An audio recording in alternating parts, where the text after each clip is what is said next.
Assalamualaikum warahmatullahi wabarakatuh. Perkenalkan, nama saya Kayla Ramadhani dengan NIM J1E12585. Oke, di sini yang pertama saya membawakan jurnal berjudul Significance and Challenge of Stereoselective Fixing Methods in Drugs Metabolism dari Journal of Pharmaceutical Analysis. Jurnal ini sudah terindeks Q1 di SGRC Maghreb. Pada jurnal menyebutkan bahwa stereoselektivitas dalam metabolisme obat tidak hanya dapat mempengaruhi aktivitas farmakologis, tolerabilitas, keamanan, dan biolitas obat secara langsung, tetapi juga menyebabkan berbagai jenis interaksi obat-obatan. Nah, pada jurnal juga menyebutkan bahwa obat viral yang mengandung setidaknya satu pusat viral banyak digunakan dan memainkan peran penting dalam pengobatan penyakit manusia. Lebih dari setengah obat terapeutik bersifat viral dan sebagian besar diberikan sebagai rasemat campuran yang mengandung proporsi yang sama dari enantiomer. Karena konfigurasi tiga dimensi enantiomer yang berbeda, meskipun masing-masing enantiomer obat menunjukkan sifat fisik kimia yang identik dalam lingkungan viral, mereka umumnya menunjukkan aktivitas farmakologis yang berbeda dalam lingkungan viral, seperti di dalam tubuh. Nah, fenomena bahwa hanya satu enantiomer yang efektif melawan penyakit tertentu, sementara enantiomer lainnya memiliki aktivitas farmakologis yang berbeda atau bahkan toksisitas umum terjadi pada banyak obat viral.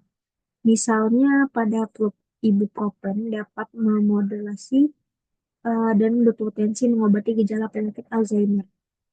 Sedangkan buprofen lebih toksik karena dapat menghambat siklogenase secara langsung.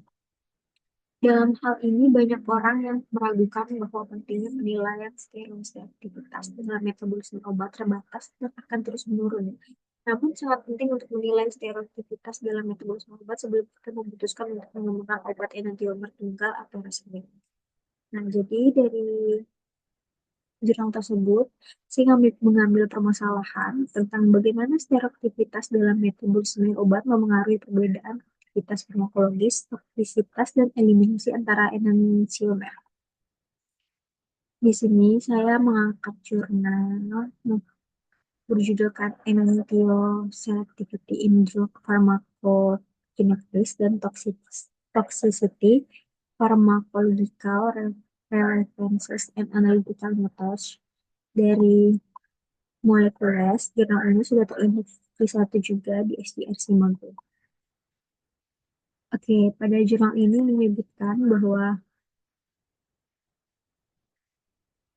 enzim reseptor dan molekul pengikat lainnya dalam proses biologis dapat mengenali enantiomer sebagai entitas molekul yang berbeda karena konstanta disosiasi yang berbeda menyebabkan respon yang beragam dalam proses biologis.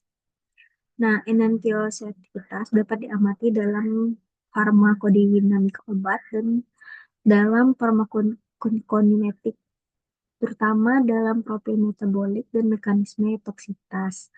Nah, stereoisomer, suatu obat dapat mengalami jalur metabolisme yang berbeda karena sistem enzim yang berbeda, menghasilkan jenis atau jumlah metabolit yang berbeda.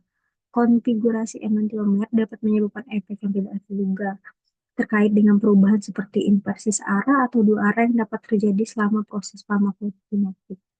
Pemilihan model untuk studi farmakokinetik serta interpretasi data selanjutnya juga harus mempertimbangkan faktor genetik seperti jenis kelamin, usia pasien, penyakit hati, dan interaksi obat.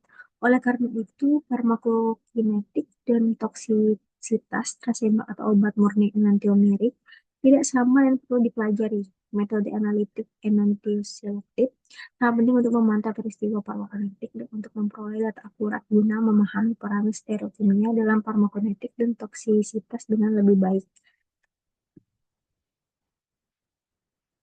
Pada jurnal juga menyebutkan bahwa penyerapan mungkin hanya menguntung bahwa penyerapan obat dipengaruhi oleh sifat fisiokimia formulasi dan rute pemberian obat. Nah, penyerapan mungkin hanya menguntungkan salah satu enantiomer atau kedua enantiomer mungkin berbeda dalam sifat penyerapannya. Dengan kata lain, kompleks diastereoisomerik yang terbentuk dapat secara berbeda memodifikasi biomembran.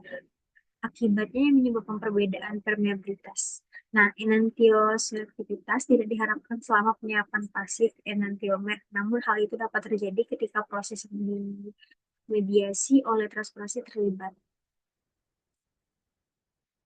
Nah, akhirnya pada jurnal juga menyebutkan bahwa enantiosativitas dapat diverifikasi dalam semua fenomena farmakokinetik dan membutuhkan metode analitik enantioselektif untuk memastikan penggunaan obat viral yang aman. Jadi, studi enantioselektif dari peristiwa farmakokinetik memungkinkan untuk memahami apakah enantiomer memiliki jalur sama atau berbeda dalam proses farmakokinetik, terutama berkaitan dengan metabolisme dan dapat digunakan untuk mempertimbangkan kemungkinan toksisitas terkait. Metodologi yang memungkinkan pemisahan obat untuk lebih memahami peristiwa farmakokinetik. Nah, jadi dapat disimpulkan bahwa perbedaan perilaku enantiomer dalam sistem biologis menunjukkan bahwa analisis farmakokinetik obat tidak dapat dilakukan secara akhiral atau non-stereoselektif. Oleh karena itu, diperlukan pendekatan stereoselektif untuk memahami secara akurat interaksi obat dengan enzim, reseptor, serta jalur metabolisme dan ekskresinya, sehingga hubungan antara struktur kimia, aktivitas farmakologis, dan eliminasi obat dapat dijelaskan secara lebih tepat dan tidak menyesatkan. Sekian dari saya. Wassalamualaikum warahmatullahi wabarakatuh.